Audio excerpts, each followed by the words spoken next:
Yes, hello. Bet you're expecting an introduction. Name's C.A.S.T.L.E, or if you'd prefer to use my full name for whatever reason, it's Coherent Artificial Soul Tethered to Living Entity. Do us both a favor and keep it simple. Not sure why I've been subjected to this assignment since there's no one to really broadcast this to. I just love wasting what little of my time I've got left. So if there's anyone out there, hopefully your strange desire to listen to a person's opinion on the internet keeps you around. Safe to say that when E3 rolled around, and both Marty Stratton and Hugo Martin revealed more of Eternal's gameplay, I got hooked.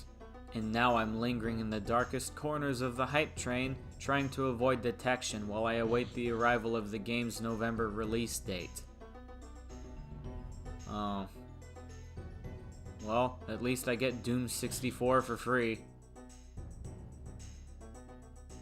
There's a lot I want to talk about, and due to my procrastination, I'm sure plenty of users on this... What was that? What do you mean they're not referred to as users? How the hell am I supposed to refer to the other channels on this website? They're called YouTubers? That sounds And due to my incompetence, I'm sure plenty of YouTubers have already covered all the important things I wanted to mention. So I ain't even sure why I'm even trying to make this video when everyone else on this godforsaken wonderful website has covered this game already. But hey, apart from what's left of my dignity, what else do I gotta lose?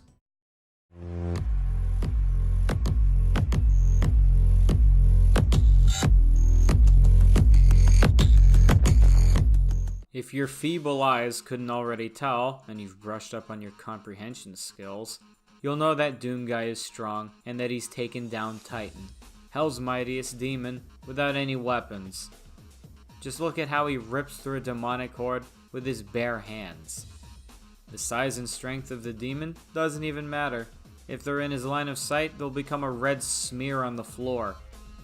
Whether it's through weapons or his own hands, Doom Guy always seems to get the job done. Now, tell me, when you think of someone so powerful, what sounds more satisfying? Punching your enemy in the face? Or smacking them with the butt of your gun?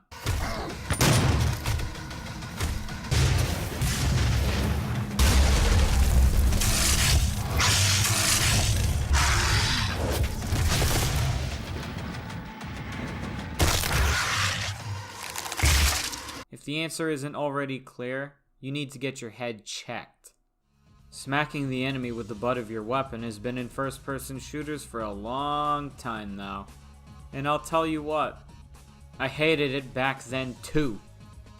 It'd be different if you used your gun like a bat in Condemned, or kicked the enemy in F.E.A.R, but that's usually not the case, and you get this generic attack seen in just about any other first-person shooter. The idea that demons from hell, monsters who have been around for eons, that corrupt other worlds and expand their own, can be stunned with the smack of a man-made gun, makes them look pathetic. I understand that the strength of such an attack depends on the person wielding it, but come on, it feels off having him attack in such a generic way, and he's anything but generic. This isn't some soldier from Call of Duty or Battlefield, nor is he some regular tough guy protagonist. This is the Doomslayer, a man who made hell fear him on their own turf. Using the bottom of a gun to inflict harm in Doom 4 felt out of place when the person wielding said weapon can rip them in half with his bare hands. It stands out even more when you take into consideration you could freely punch whoever you wanted in the classic games, albeit with mixed results.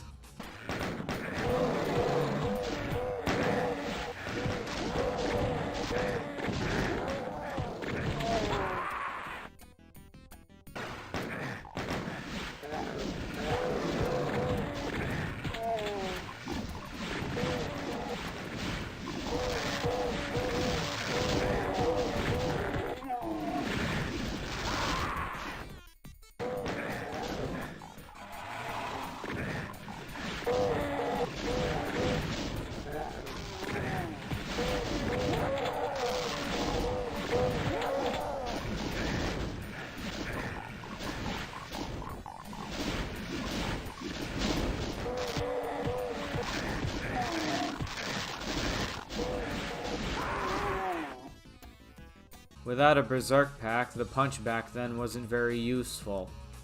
But I'd still prefer punching a monster in the face and dying over trying to impress the demons with how varied the asses are in each of my weapons. You think they're into that shit? They're not. Thankfully, Doom Eternal not only lets you punch those pesky demons in their flesh-hungry faces, but it seems they found a way to make it useful and satisfying with a new mechanic called Blood Punch. Before we get to that, doesn't this look and sound so much better?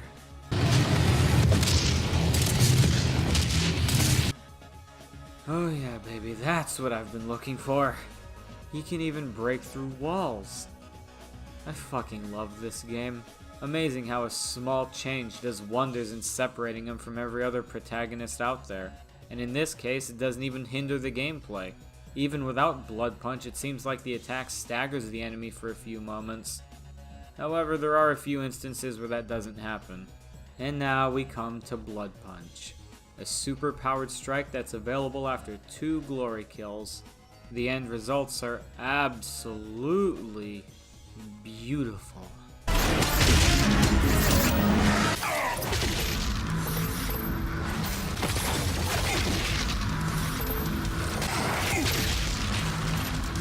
I get that this may be an insignificant point to a lot of people, if there's even anyone out there to begin with, but I believe this will go a long way in keeping the encounters fast-paced.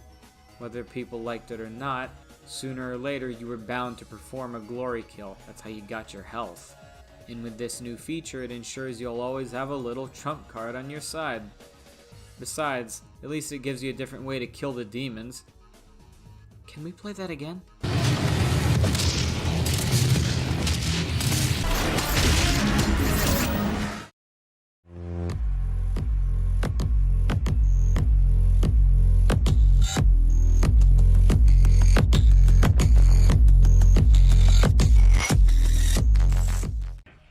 You know what I've always loved about Doom? The way it handled its use of color. While I liked the way Doom 4 looked, there was always something off about it, most notably the demons. A lot of them shared certain colors and it made their designs far less memorable. Take a look at the Mancubus. What the hell happened to him? Even the Revenant looks a bit off. Well, it seems like id Software is a company after my love because they've just gone and brought all those old colorful designs back. Pretty sure I'm not the only one who appreciates that. We haven't seen much of Earth yet, but what I saw from the official gameplay reveal gives me hope. Sections that haven't been overtaken by flesh look lively thanks to the colors. I like it. It's a slight step above Doom 2's take on Earth, don't you think? Looking back at the original 2 games and the limitations on most hardware back then, it's impressive what the team were able to accomplish in just a year's time. Compare Wolfenstein 3D to Doom and you'll quickly realize that the latter has so much more color that helps give every level its own unique feel. The maze-like level design can still pose a problem, but with how much I've played these games, it's rarely an issue. Besides, it's still easier than finding your way in either Wolf 3D or Marathon. Arguably, the most important use of color is how it was used to separate our reality from hell. As you progress deeper into the Los Demos facility, you'd notice changes to the environment to signify that hell was spreading, with some examples being the faces on the walls, some that would act as switches from time to time, and the color red taking up more of the base. Hell, even the skies turned red. Once you hit Inferno, you'll see that damn color everywhere, and by this point you might automatically be associating that color with hell itself. If you hadn't, get help. Episode 3 starts you off in this hellish landscape, and guess what the color is? Green.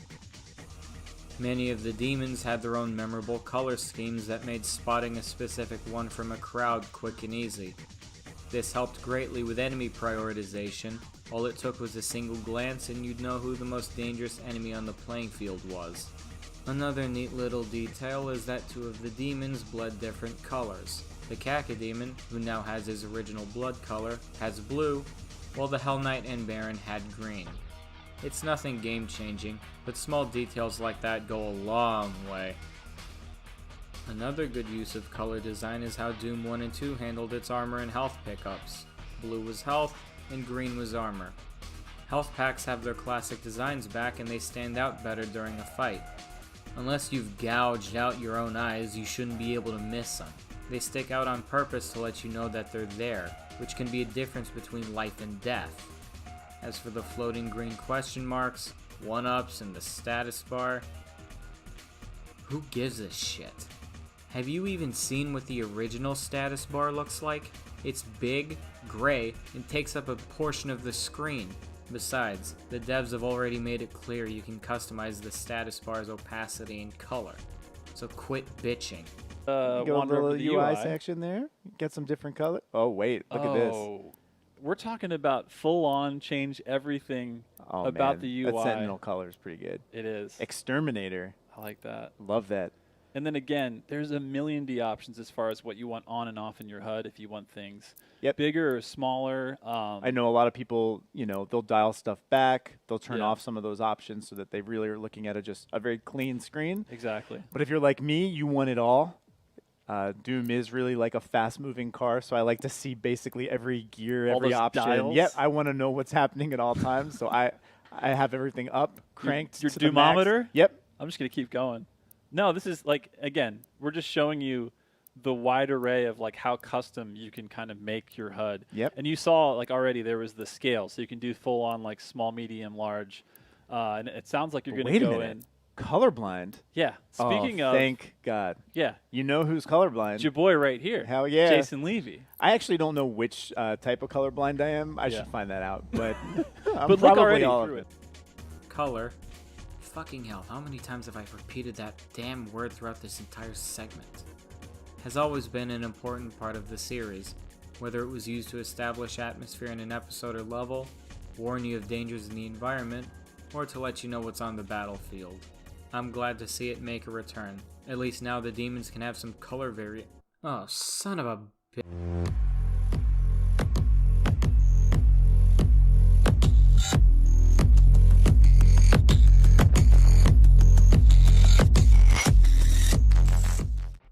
Arguably my favorite change in Doom Eternal is that almost everything has either reverted back to or is very similar to the classic games. I've already mentioned the Zombie Man and Mancubus, but the Cyber Demon, Arachnotron, Shotgunner, Imp, and the Plasma Gun, they all look phenomenal. The Arachnotron looks like a mix between Doom 2 and Doom 64, which I'm all for. And the Baron of Hell? Yeah, I've got no idea why this fucker is gray now all of a sudden. It's giving me flashbacks to a design from a previous game. I don't know, maybe he's going through a midlife crisis. I would be too if I had to fight Doom Guy. He gets a pass, but only because he's got flaming arm blades. If you haven't figured out by now that I'm a classic fanboy, what's wrong with you? Ever since I first got into this series, I've always wanted to see what its monsters would look like in HD. Specifically the Mancubus and the Cyber Demon. But from Doom 3 onwards, the designs were altered and, up until this point, I never thought I'd see them again this way. Now, despite my clear bias, I'll admit that I like the majority of the redesigns, with the exception of the third game's Imp. Why did the Baron have to turn gray? With everything seemingly taking on a more classic approach, it makes me curious how they'll handle the Doomslayer's origins. Is he someone new? Or is this the same Marine from the original series? Either way, I know which option I'm personally gunning for. Speaking of which, the demons aren't the only things that resemble their classic counterpart.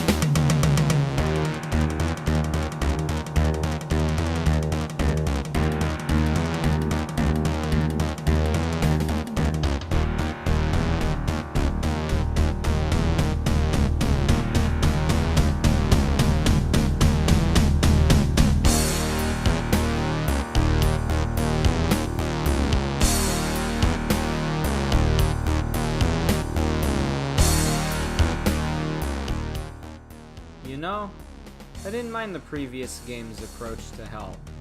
Sure, it was a bunch of floating islands, but the atmosphere was great.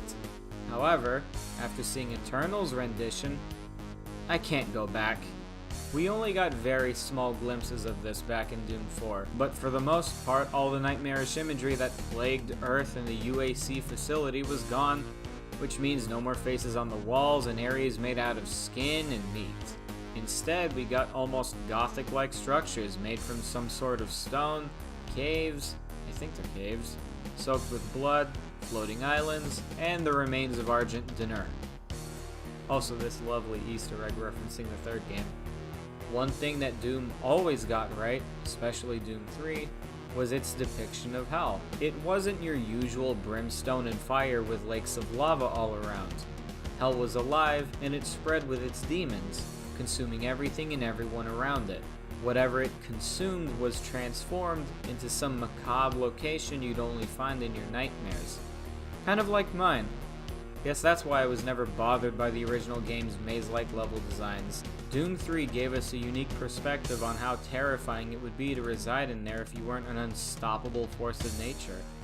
Its Doom guy was much more vulnerable compared to his previous incarnation, and while he never fell under Hell's influence, he still couldn't stay for long. The game's take on the cyber demon couldn't even be hurt by conventional means. Even the big fucking gun was useless. We also get to learn what happened to the science exploration team that went there before you, and the horrific experiences leading up to their deaths.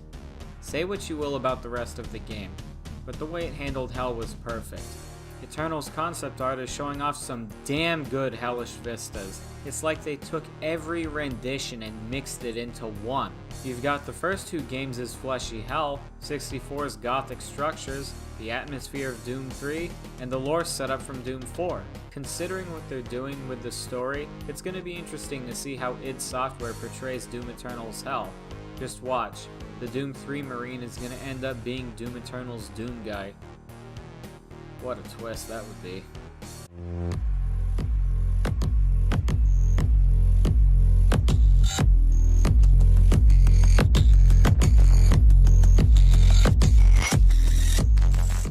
Doom's never been a series that's focused primarily on telling a compelling story. The main focus has always been gameplay first, and I appreciate the simplicity this series has to offer. The most anyone ever got from the first two games, plus 64, was context as to why Doom Guy was stationed on Mars, him having a rabbit named Daisy, saving the human race in Doom 2, the lingering trauma after the nightmare was over, and his choice to stay in Hell after slaying the Mother Demon. With that said, it seems like Doom Eternal is expanding its story more than any Doom game that's come before it. I won't delve into any of the details regarding the story trailer, otherwise this video is going to be longer than it already is, and I've got better things to do than talk to a screen all day. But I appreciate the choice to try and flesh out Doom's lore. Good writing isn't required for a game like this, but it never hurts to have, and it'll only give a richer experience overall. Thank fuck I'm almost done. Anyways, I have a few more things to add before ending this video. I'm usually a very nitpicky person, but this is one of those few moments where I can't find anything to pick apart. Audio was originally going to be on the table, but it seems like they've patched that up. Both the heavy cannon and the chain gun actually sound dangerous. Often you see that perspective, but again, it's crazy to see, like, you just change the dimension, you change the perspective of, like, where that weapon's coming from. All of a sudden it gets classic, gets centered, and, like, because then that can happen. Again, we wanted to show you Oh, man. the centered weapon. Oh, God. Another small thing that I probably don't have to worry about is an FOV slider for the consoles.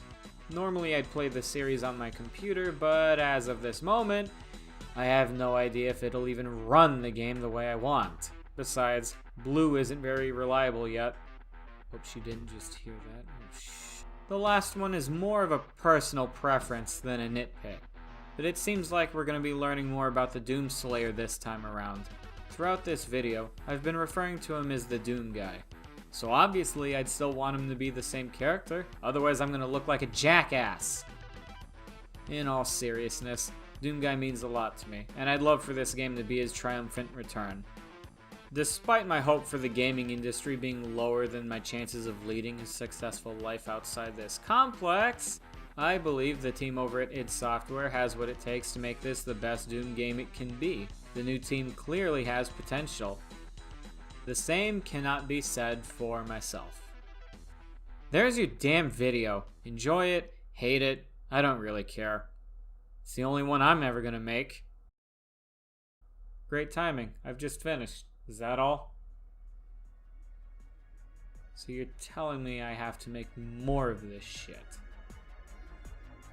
Oh, that's wonderful. That's